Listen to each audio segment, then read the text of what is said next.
नमस्कार, आपका स्वागत है हमारे खास बुलेटिन में। मैं हूं आपके साथ सोनम राय। प्रधानमंत्री मोदी ने देश के सबसे महत्वाकांक्षी इंफ्रास्ट्रक्चर प्रोजेक्ट्स में शामिल दिल्ली देहरादून एक्सप्रेसवे का उद्घाटन किया। करीब 2 से 10 किलोमीटर लंबे इस ग्रीनफील्ड एक्सप्रेसवे के शुरू होने से दिल्ली से देहरादून की दूरी अब 6 घंटे से घटकर महज 2.5 से 3 घंटे में तय की जा सकेगी। यह एक्सप्रेसवे न सिर्फ कनेक्टिविटी बल्कि प्रकृति संरक्षण और आधुनिक इंजीनियरिंग का भी शानदार उदाहरण है, बल्कि यह एशिया का सबसे लंबा green elevated wild life corridor है जो राजाजी टाइगर नेशनल पार्क के ऊपर से गुजरता है। और दिल्ली देहरादून इकोनॉमिक कॉरिडोर के उद्घाटन समारोह में पीएम मोदी के साथ केंद्रीय परिवहन मंत्री नितिन गडकरी, सीएम योगी आदित्यनाथ और सीएम पुष्कर सिंह धामी शामिल हुए। माननीय राज्यपाल आदरणीय श्रीमती आनंदीबेन पटेल जी, उत्तर प्रदेश सरकार में मंत्रिमंडल के मेरे सहयोगी उप मुख्यमंत्री द्वय श्री केशव प्रसाद मौर्य जी, श्री ब्रजेश पाठक जी, भारतीय जनता पार्टी के कर्मठ प्रदेश अध्यक्ष केंद्रीय मंत्री श्री पंकज चौधरी जी, भारतीय जनता पार्टी के संगठन महामंत्री श्री धर्मपाल जी, उत्तर प्रदेश सरकार में मंत्रिमंडल के मेरे सहयोगीगण, प्रभारी मंत्री सुनील शर्मा जी, लोक निर्माण विभाग के राज्य मंत्री कुंवर ब्रजेश सिंह जी, औद्योगिक विकास के राज्य मंत्री श्री जसवंत सिंह सैनी जी, हमारे सभी माननीय जनप्रतिनिधिगण और उपस्थित उत्साह के साथ उपस्थित सहारनपुर के मेरे सभी उपस्थित बहन और भाइयों, मैं सबसे पहले उत्तर प्रदेश की 190 करोड़ की यात्रा करने वाले इस एक्सप्रेसवे में पड़ने वाले उन सभी जनपद वासियों को इस दिल्ली, बागपत, सहारनपुर, देहरादून इकोनॉमिक कॉरिडोर के लोकार्पण के अवसर पर हृदय से बधाई देते हुए आदरणीय प्रधानमंत्री जी के प्रति आभार व्यक्त करता हूं। केंद्रीय सड़क परिवहन मंत्री माननीय नितिन गडकरी जी और एनएचएआई के सभी अन्य वरिष्ठ अधिकारियों को भी हृदय से धन्यवाद देता हूं कि उन्होंने इस क्षेत्र के आर्थिक उन्नयन के लिए एक बड़े अभियान को आगे बढ़ा करके जो दूरी पहले सहारनपुर से दिल्ली की 5 से 6 घंटे में पूरी हो पाती थी, अब यह इकोनॉमिक कॉरिडोर सहारनपुर से दिल्ली की दूरी हो या सहारनपुर से देहरादून की दूरी, इस दूरी को मात्र 2.5 घंटे में पूरा करने में मदद मिलेगी। इसके माध्यम से सहारनपुर का वुड वर्क का जो कार्य है, काष्ठ कला का जो कार्य है, यहां के शामली, मुजफ्फरनगर, मेरठ, बागपत, यहां पर जो भी प्रोडक्ट बनता है, जैसे मेरठ के अंदर स्पोर्ट्स का हर आइटम बनता है, यहां का अन्नदाता किसान मेहनती है, गुड़ की मिठास, सब्जी उत्पादन के लिए, और यहां पर अन्य तमाम प्रकार के अन्नदाता किसानों के द्वारा अन्न उत्पादन और खाद्यान्न उत्पादन के साथ साथ फ्रूट्स और वेजिटेबल के उत्पादन के कार्य को भी आगे बढ़ाया जाता है। अब इसके माध्यम से न केवल राष्ट्रीय राजधानी बल्कि राष्ट्रीय राजधानी के साथ साथ दुनिया के बाजार में पहुंचाने का एक उत्तम माध्यम यह इकोनॉमिक कॉरिडोर आपको प्राप्त हो रहा है। इस अवसर पर मैं आप सबको हृदय से बधाई देता हूं, अपनी शुभकामनाएं देता हूं। बहनों और भाइयों, आज का यह अवसर हम सबके लिए अत्यंत महत्वपूर्ण है। भारत के अंदर सामाजिक न्याय को जमीनी धरातल पर उतारने वाले भारत के संविधान के शिल्पी बाबा साहब डॉक्टर भीमराव अंबेडकर जी की आज 135वीं पावन जयंती है। याद करिए, उन्होंने भारत के संविधान के माध्यम से भारत के हर नागरिक को, चाहे वह किसी जाति का हो, किसी संप्रदाय का हो, किसी क्षेत्र का रहने वाला हो, महिला हो, पुरुष हो, बुजुर्ग हो, नौजवान हो, उन सबको एक समान अधिकार देकर के एक सशक्त भारत की नींव भारत के संविधान के माध्यम से रखी। बाबा साहब के प्रति कृतज्ञता ज्ञापित करते हुए आदरणीय प्रधानमंत्री जी ने देश के अंदर पंचतीर्थ बनाए और आज आदरणीय प्रधानमंत्री जी की प्रेरणा से हमारी सरकार ने तय किया है, बाबा साहब भीमराव अंबेडकर, सद्गुरु रविदास जी महाराज, महर्षि वाल्मीकि और सामाजिक न्याय के इन महापुरुषों की मूर्तियां जहां लगी होंगी, अगर बाउंड्री वॉल नहीं है और मूर्ति के ऊपर छत नहीं है, तो सरकार पैसा देकर के इस कार्य को पूरा करने का कार्य करके इन महापुरुषों के प्रति सम्मान का भाव रखवाएगी। यह कार्य प्रारंभ होने जा रहा है। बहनों और भाइयों, यह सम्मान आने वाली पीढ़ी को एक सूत्र में जोड़ करके प्रधानमंत्री जी के एक भारत श्रेष्ठ भारत के अभियान को आगे बढ़ाता है। आज उत्तर प्रदेश सुरक्षा का, सुशासन का, इंफ्रास्ट्रक्चर का, रोजगार का और इन्वेस्टमेंट का एक नया केंद्र बनकर के उभरा है। डबल इंजन सरकार की ताकत क्या होती है, अगर देखना है तो डबल इंजन की सरकार की ताकत है कि अब उत्तराखंड हो या उत्तर प्रदेश या दिल्ली, अब बड़े से बड़े इंफ्रास्ट्रक्चर को लाने में कोई दुविधा नहीं। अब सहारनपुर में अपना विश्वविद्यालय मां शाकंभरी के नाम पर बन गया है। सरसावा में सिविल टर्मिनल बन रहा है, एयरपोर्ट बन रहा है। और याद करिए, अब तो सहारनपुर के किसी नौजवान की इच्छा हो कि वो फिल्मों में काम करे, तो जेवर में एयरपोर्ट भी बन गया, एशिया का सबसे बड़ा एयरपोर्ट भी बन गया और फिल्म सिटी का निर्माण भी वहां हो रहा है। यह भी एक नया क्षेत्र है कला के लिए, कलाकारों के लिए, नौजवानों के लिए अपनी प्रतिभा को समाज के सामने प्रस्तुत करने का एक माध्यम है। बहनों और भाइयों, जब विकास होता है, मैं देख रहा था मां शाकंभरी का कॉरिडोर कितना भव्य बन रहा है। नवरात्रि के ठीक पहले मैं निरीक्षण करने के लिए आया था। ये तब होता है जब उस प्रकार की सरकार जो विरासत का भी संरक्षण करती है और विकास के कार्यों को बिना रुके, बिना डिगे, बिना थके लेकर के आगे बढ़ सकती है। बांटने वाला व्यक्ति जाति के नाम पर, परिवारवाद के नाम पर समाज में वैमनस्यता पैदा करने वाला व्यक्ति कभी विकास के बारे में नहीं सोच सकता।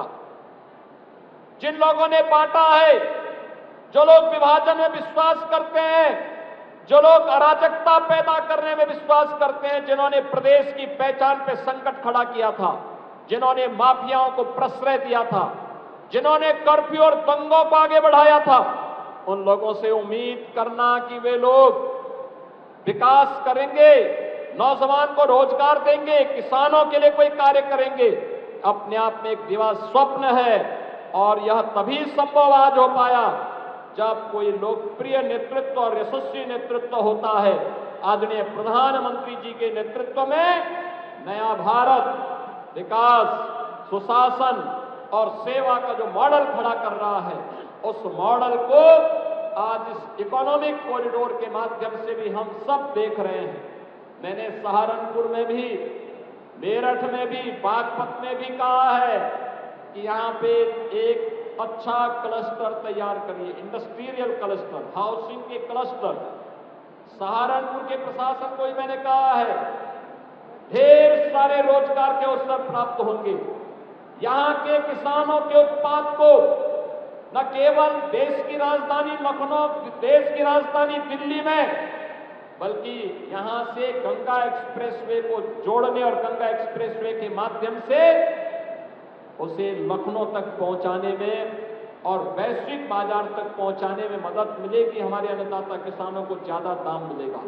आज बहनों और भाइयों, बाबा साहब भीमराव अंबेडकर जी की इस पावन जयंती कार्यक्रम के अवसर पर यह सहारनपुर वासियों को, पश्चिमी उत्तर प्रदेश के वासियों को आदरणीय प्रधानमंत्री जी के कर कमलों से प्राप्त हो रहा है। यह कॉरिडोर पहले कितना कठिन होता था, याद करिए। डाट काली मां के स्थान से जुड़ा हुआ जब उत्तराखंड में हम लोग घुसते थे, रोड ब्लॉक हो जाती थी।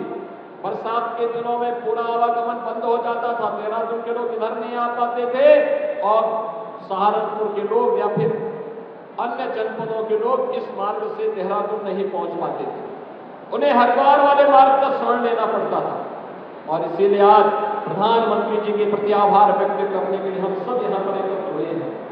मैं आप सबको इस बात के लिए धन्यवाद दूंगा कि सुबह से ही आप सभी में उत्साह है। आपने जोरदार तरीके से प्रधानमंत्री जी का स्वागत भी किया और प्रधानमंत्री जी का संबोधन सुनने के लिए आप सब यहाँ पर बैठे हुए हैं। मेरी आप सबसे अपील होगी, जब तक प्रधानमंत्री जी का भाषण पूरा नहीं होता तब तक आप लोग अपनी जगह में बैठ करके प्रधानमंत्री जी का भाषण सुनेंगे। इस विश्वास के साथ विकास की रफ्तार और विरासत का संरक्षण, ये डबल इंजन सरकार बिना रुके, बिना डगे, बिना थके निरंतर आगे बढ़ाती रहेगी। आप सबको मैं एक बार फिर से इस इकोनॉमिक कॉरिडोर के लिए हृदय से बधाई देता हूं। आदरणीय प्रधानमंत्री जी और राष्ट्रीय राजमार्ग मंत्रालय को हृदय से धन्यवाद देते हुए, अपनी वाणी को विराम देते हुए आप सबसे कहूंगा, मैं साथ बोलेंगे, जय श्री राम, जय श्री राम।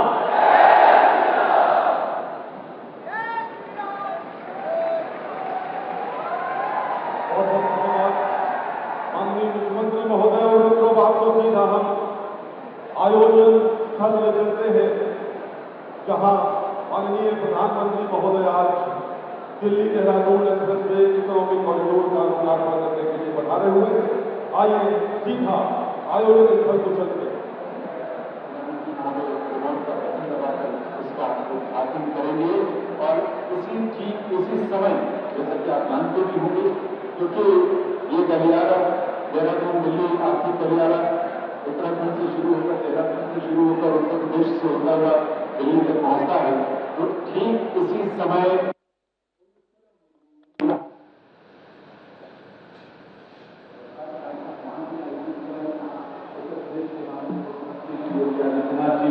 और बहुत सारे कर्मचारी वहाँ पर मौजूद हैं। वर्चुअल मोड पर वो हमारे साथ जुड़े रहेंगे। इसके अलावा दिल्ली में भी ऐसा ही भव्य और विशाल कार्यक्रम आयोजित हुआ है, जहाँ दिल्ली की मुख्यमंत्री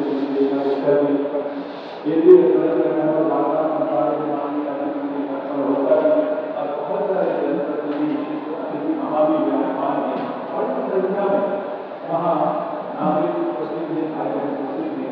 लोग इस कार्यक्रम को वहाँ पर देख पाएंगे, मोटर को देख पाएंगे, हमारे साथ जुड़े हुए हैं, उनका भी हम स्वागत अभिनंदन करते हैं। और उन स्वागत अभिनंदन में सिर्फ शब्दों के माध्यम से, क्योंकि इस समय जब आपकी उपस्थिति में जो सभी हमारे साथ जुड़े हुए हैं सहारनपुर से और दिल्ली से, तो अगर आपकी तालियां उनके लिए जो एक बार बच्चा है तो उनका भी स्वागत करने में माननीय मुख्यमंत्री उत्तर प्रदेश माननीय मुख्यमंत्री माननीय हर्षवर्धन केंद्रीय मंत्री और सभी व्यक्तियों का जो वर्चुअल मोड पर हमारे साथ जुड़े हैं, उनका बहुत बहुत स्वागत अभिनंदन आपके आयोजन में। माननीय प्रधानमंत्री महोदय का आगमन अवसर के समक्ष यहाँ इस मंच पर होने जा रहा है। आप सभी अपना स्थान व्यक्त करने और इस कार्यक्रम से जुड़े प्राप्त हो, उसे भविष्य में उत्तराखंड के विकास के लिए, देश की प्रगति के लिए समर्पित करें।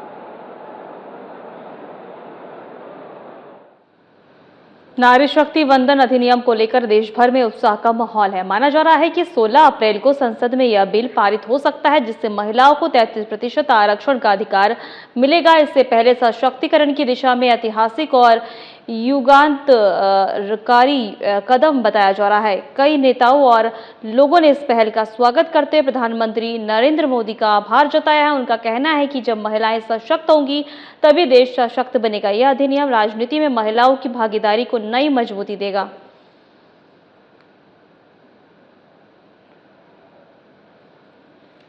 नारी शक्ति वंदनम अधिनियम को लेकर देश भर में उत्साह का माहौल है। माना जा रहा है कि 16 अप्रैल को संसद में यह बिल पारित हो सकता है, जिससे महिलाओं में 33% आरक्षण का अधिकार मिलेगा। इससे महिला सशक्तिकरण की दिशा में ऐतिहासिक और युगांतकारी कदम बताया जा रहा है। कई नेताओं और लोगों ने इस पहल का स्वागत करते हुए प्रधानमंत्री नरेंद्र मोदी का आभार जताया है। उनका कहना है कि जब महिलाएं सशक्त होंगी तभी देश सशक्त बनेगा। यह अधिनियम राजनीति में महिलाओं की भागीदारी को नई मजबूती देगा।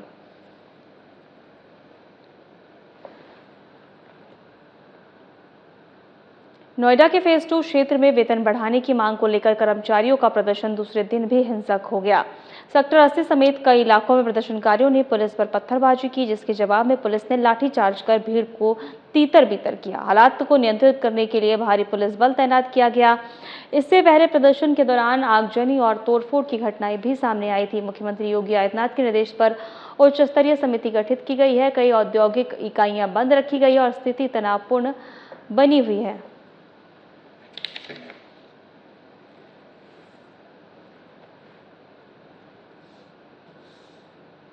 एक बार आपको फिर से बता दें कि नोएडा के फेज 2 में वेतन बढ़ाने की मांग को लेकर कर्मचारियों का प्रदर्शन दूसरे दिन भी लगातार जारी है। सेक्टर 80 समेत कई इलाकों में प्रदर्शनकारी और पत्थरबाजी की जा रही है। वहीं पुलिस ने जवाब में लाठीचार्ज कर भीड़ को तितर-बितर किया है। हालात को नियंत्रण करने के लिए भारी पुलिस बल जो है तैनात हैं। वहीं पहले प्रदर्शन के दौरान आगजनी और तोड़फोड़ की घटनाएं भी सामने आई थी। मुख्यमंत्री योगी आदित्यनाथ के निर्देश पर उच्च स्तरीय समिति की गठित की गई। वहीं कई औद्योगिक इकाइयां बंद रखी गई और स्थिति को तनावपूर्ण बनी हुई है।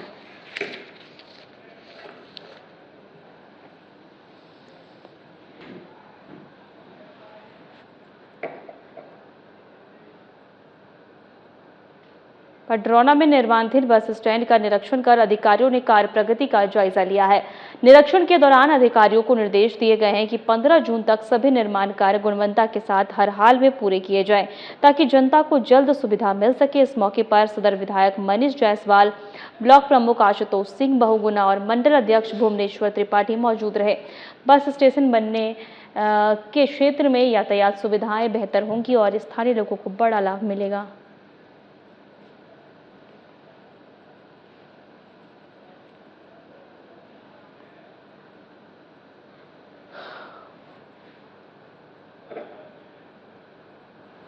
फिलहाल हमारे खास बुलेटिन में इतना ही। नमस्कार।